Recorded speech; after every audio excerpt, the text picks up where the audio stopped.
That's right, you can actually choose to be lucky because it's something you can control. I used to think luck was some sort of divine, mysterious force that favors a few and ignores the many. But the truth is, it's all about mindset and perspective. So in this video we're gonna go over 3 fundamental principles of luck which will challenge the belief that you are irreversibly unlucky, and then I'll share 4 practical and actionable tips which will make you a luckier person for sure. Let's get into it. Now, just to make things clear, there are some situations where you or somebody close gets sick or worse, and I'm not gonna pretend there's something positive in that.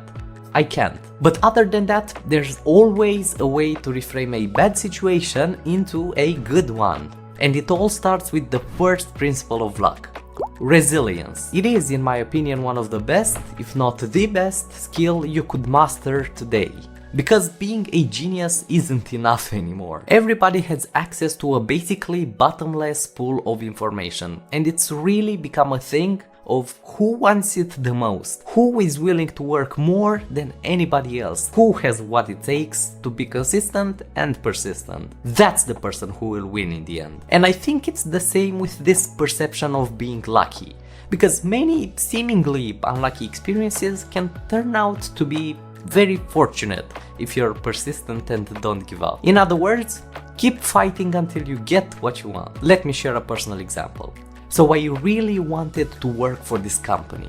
It was back in 3rd year of my computer engineering degree when I started to look for my first internship. And I found one that seemed like everything I wanted at the moment. Now, for some reason, I thought it would have been a good idea to go for a long walk in the sun before the actual interview. And that absolutely drained me. I was so tired and sleepy and I just couldn't concentrate or think properly. So the interview went really bad. And obviously I wasn't accepted. It was frustrating because I had prepared a lot beforehand and I knew I wasn't stupid. But I had made a bad decision that day and I truly felt unlucky. However, I knew I had to keep trying. So I applied to a few more internships and a few weeks later I managed to join the company where I still work today. And I love it here. The atmosphere, the colleagues are just great. And that got me thinking.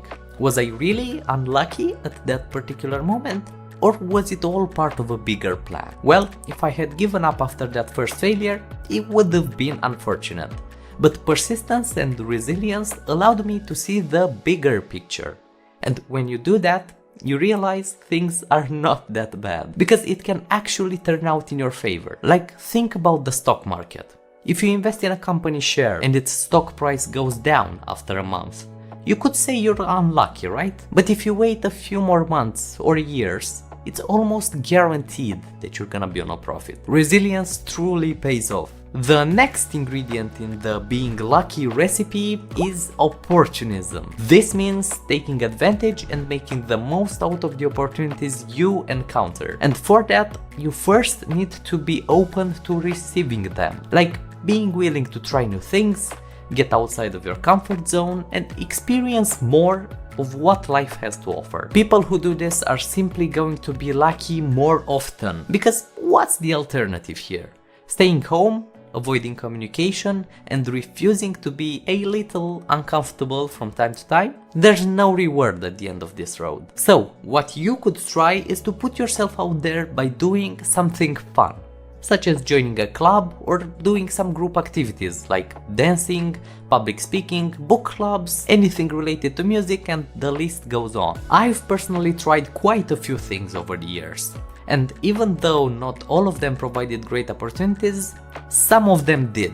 And I'm still grateful for them today. For instance, in high school, 10th grade maybe, I joined a personal development kind of training program. And thanks to that, I did something that I didn't even imagine pulling off as a 16-year-old. Organizing a charitable event with no money. Putting the event together with 3 other colleagues was lots of fun in and of itself. But the most satisfying part was using the money we raised to buy presents for children in the hospital. It wasn't much, but they enjoyed it and it felt incredibly rewarding for us. So I'm grateful for having the opportunity to experience that. Another thing I did was take dancing lessons for a few years.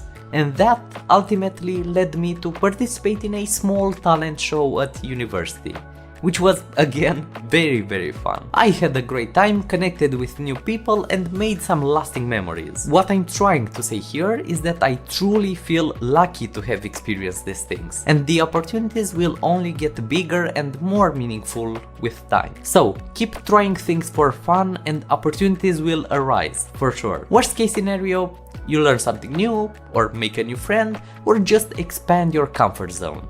It's a win anyway. So we have resilience and opportunism. But what would these things be without optimism? Because we want to push through the hardship. We want to be focused and persistent. But what's the point if we don't expect all of this effort to pay off eventually? Everybody fights for something. And optimism, or being confident that you can achieve that goal, goes a long way. It increases motivation, boosts productivity, and promotes a good mood in general. It's just a matter of time until I find a good job. So until then, I'll keep applying.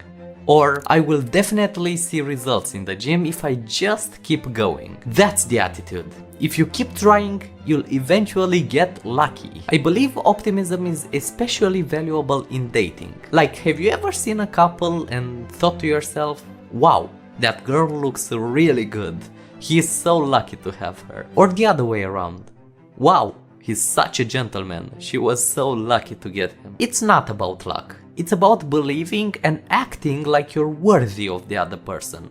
Because positive expectations lead to positive outcomes. For example, Marcus has felt quite lonely lately and he'd really want to get a girlfriend. But the problem with Marcus is that he lacks confidence. He doesn't have too much self-esteem, and so he doesn't feel like he's good enough to have a partner. And that translates very well in his actions. Because every time he talks to a girl, he gets all weird and shy and overthinks the whole time. He keeps trying, but nobody seems to like him enough, which further feeds his insecurities. It's a vicious cycle actually, and the only way out is realizing that there's nothing wrong with him as a person. It's his actions that push dating prospects away, and actions are determined by thoughts and beliefs. So Marcus's priority should be to adjust his mindset. He needs to convince himself that he's actually a great catch, and he needs to do it by himself. Because if there's something I've learned over the years, it's that no amount of external validation will flip the confidence switch long term.